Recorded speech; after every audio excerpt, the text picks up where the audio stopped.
is Murrow News 8. Good afternoon, I'm Sienna Sky. And I'm Ibrahim Daniel with your latest news updates. 55-year-old Moscow man Quintel Hicks was charged with attempted strangulation in Latah County's 2nd District Court after an altercation Monday morning. Police received a call from Hicks' ex-girlfriend claiming she briefly blacked out while he choked her inside her home. After fighting Hicks off, she ran to the bathroom where she called 911. According to Moscow Pullman Daily News, SWAT teams used tear gas to bring Hicks into custody. WSU Police and the Whitman County Sheriff's Office was called to help assist the scene. On Monday afternoon, Moscow volunteer firefighters were called to a stove fire. The volunteers arrived on scene quick enough to only sustain minor burns, and they were taken to Gritman Medical Center. The fire caused minimal damage to the kitchen and did not obstruct any other establishments in the area. If you or someone you know is in Running Start, they could be facing cuts in funding in the future. Washington state lawmakers are trying to lower the deficit. Cutting $14 million in Running Start funding is at the forefront of what they are contemplating. If the program is defunded, it would impact more than 36,000 high school students in Washington. There will be no funding for summer semesters and a lowered cap on how many credits students can receive, making an associate's degree harder to obtain. ASWSU held a debate last Thursday. There was many combative moments, yet that tension pushed the candidates to stay true to something else. Our reporter Connor Seiferling has the story. That's a violation of Open Public Meetings Act, and we need to do better. As someone who did overspend your student dollars, I do think that y'all should be aware of that as well. And the ASWSU debate between the Carpenter Scott and Bannister Bell campaigns last Thursday featured many of those combative moments that surprised one WSU student. I'm a little shocked mainly, but also disheartened that this is like,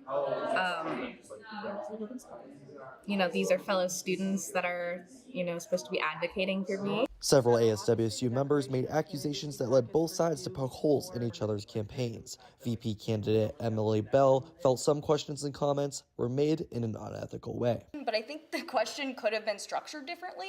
It felt a lot more like an attack than and a critique. It felt a lot more like a comment phrased as a question. The Bannister Bell campaign felt attacked at times. Scott agreed that some questions were out of place, but emphasized the importance of accountability. Despite the heated moments on the mic and at the podium, both sides say the debate highlighted student issues. Overall, I respect their campaign, but when it comes down to the details, I think that we have a substantial amount to kind of back up on that. Something that Grace and I have. Scott's confidence in his running mate's assertions and their campaign's policy come as him and Carpenter defend their values.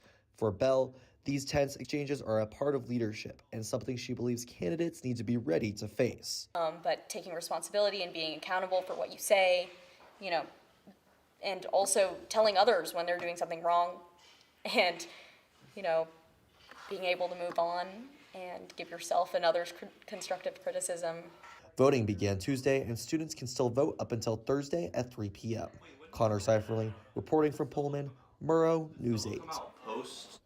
The Washington State House has passed the millionaire's tax bill, and it will likely be signed into law after over 24 hours of debate. Governor Bob Ferguson said the bill will be signed as soon as it crosses his desk. The bill requires a 9.9% income tax on households making over $1 million annually. This would be the first bill requiring income tax in the state of Washington. The amended version includes the 9.9% tax, expanding the Washington state tax credit to almost 500,000 households. Tax relief to small businesses, no sales tax on select baby products and medications, and free school lunches. Coming up next, we hear about the Starbucks CEO heading east. And your upcoming weather forecast, what to expect, and will this impact the spring break traveling?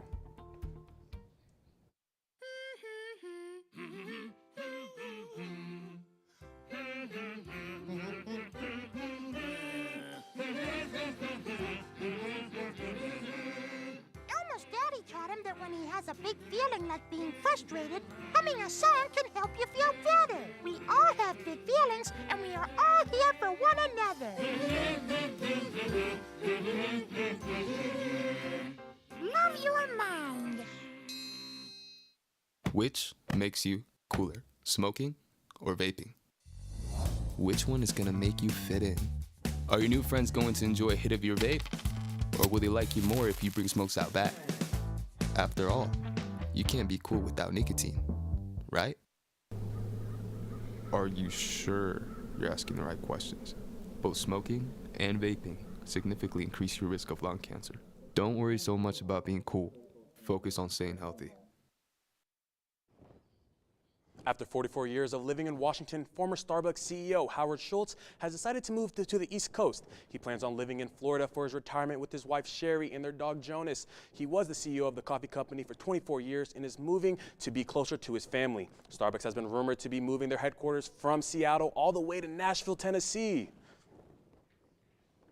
Amid United States tension with both Iran and Mexico, spring break plans may be changing for students. Our reporter Tyler Kolbis asked students what their spring break plans are. Here on the campus of Washington State University, asking students what their plans are for spring break next week. I'm going to DC to advocate for WSU students. I'm going to go to the coast and see my family. I'm going to golf every single day. This spring break, I'm going to be going home, sleeping, waking up, eating, sleeping, and doing that pretty much the entire time. From Pullman, Washington, I'm Tyler Kolbis, Murrow News 8.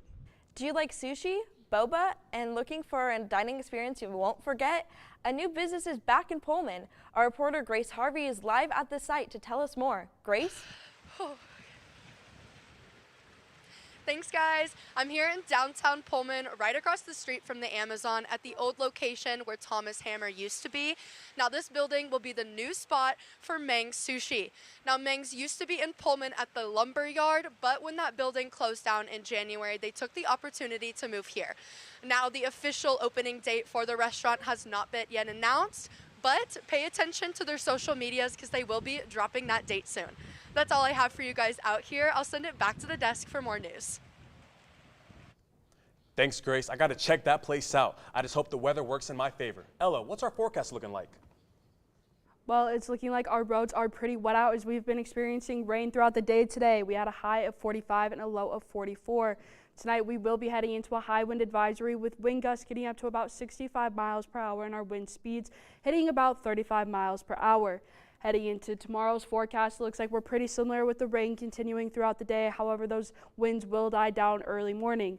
We have a high of 44 and a low of 36 tomorrow with our sunset at 6:50 p.m. because thanks to daylight savings, we get a few more extra daylight hours. Heading into the state map, it looks like Seattle and Olympia had pretty similar rainy conditions to us as well today, with Olympia hitting a high of 52 and a low of 40. Seattle hitting a high of 51 and 42. Heading into the middle of the state for Tri-Cities and Yakima, although Tri-Cities did not get any rain, they did have clouds in the sky with a high of 59 and a low of 47.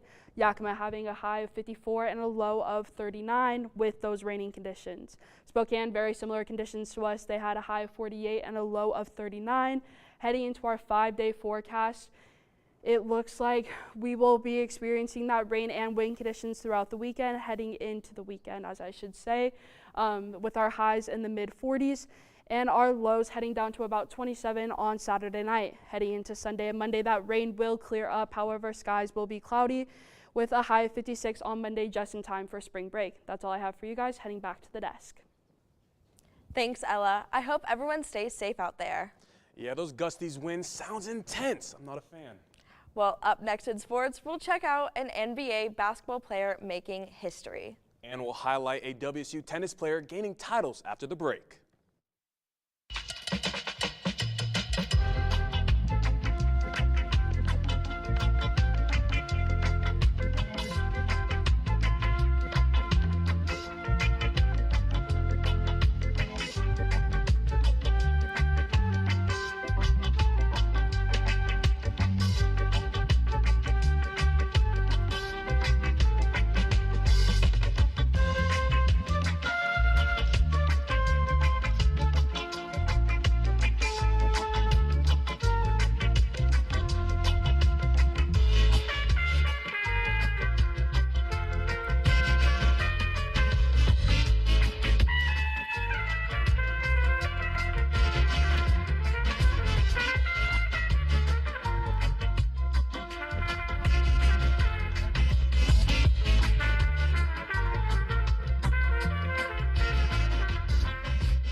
Kobe Bryant no longer holds the second highest scoring game in NBA history with 81.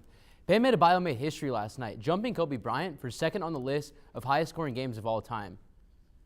Bam Adebayo scored 83 points last night against the Wizards. From the very beginning, Bam was on fire, scoring 43 in the first half. Luckily for Bam, Eric Spoelstra let him chase the record with the win already secured. Team USA lost to Team Italy 8-6 last night and got out to 8-0 lead, but USA was able to get 6 runs back and make the lead 8-6. Team USA had all the momentum until AL MVP Aaron Judge struck out in the 9th inning. If Italy beats Mexico, Team USA would be the runner-up and advance to the quarterfinal round. If Mexico defeats Italy, the U.S. only advances if Italy gives up more than 5 runs. WSU women's tennis player Maxine Murphy has been named West Coast Conference Singles Player of the Week. Last week, Murphy was named 10th in the conference victory in the highest rank for a Cougs since 2022. This marks the second West Coast Conference Player of the Week to have received this honor. Tomorrow's women's soccer will go head-to-head with Eastern Washington at 6:30 p.m. The last time they shared a field was back in 2023, where the Cougs were victorious 3-1. Thanks, Dylan. And some good news, researchers have found a way to make cancer patients' life a bit easier. Wow, interesting. Stay tuned to find out what it is after the break.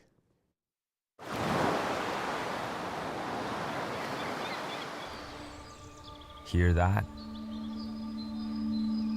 That's the sound of your life. Perfectly imperfect.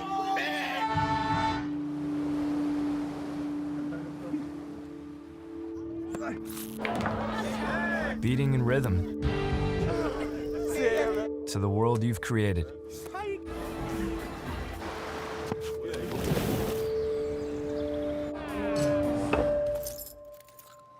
But every time you drive after drinking,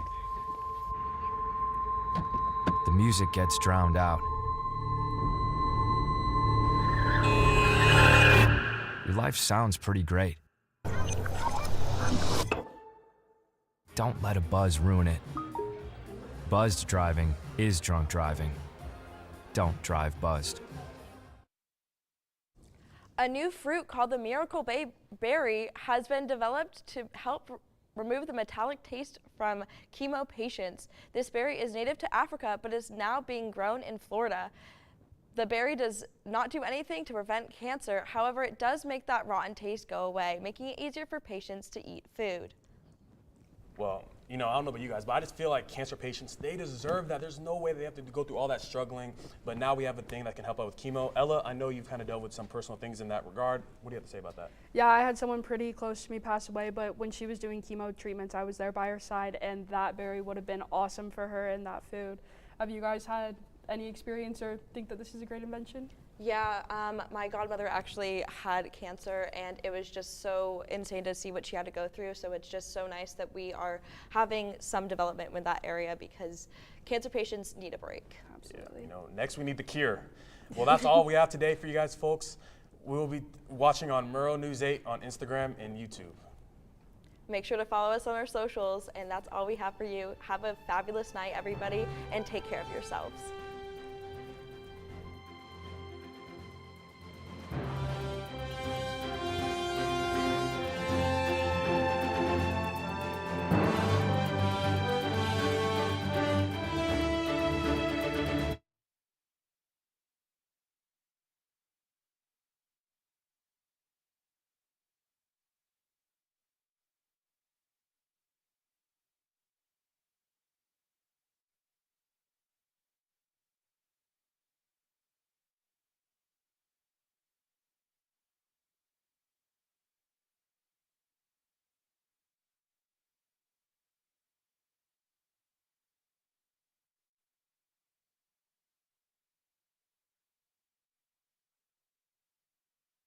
He briefly blacked out while he choked her inside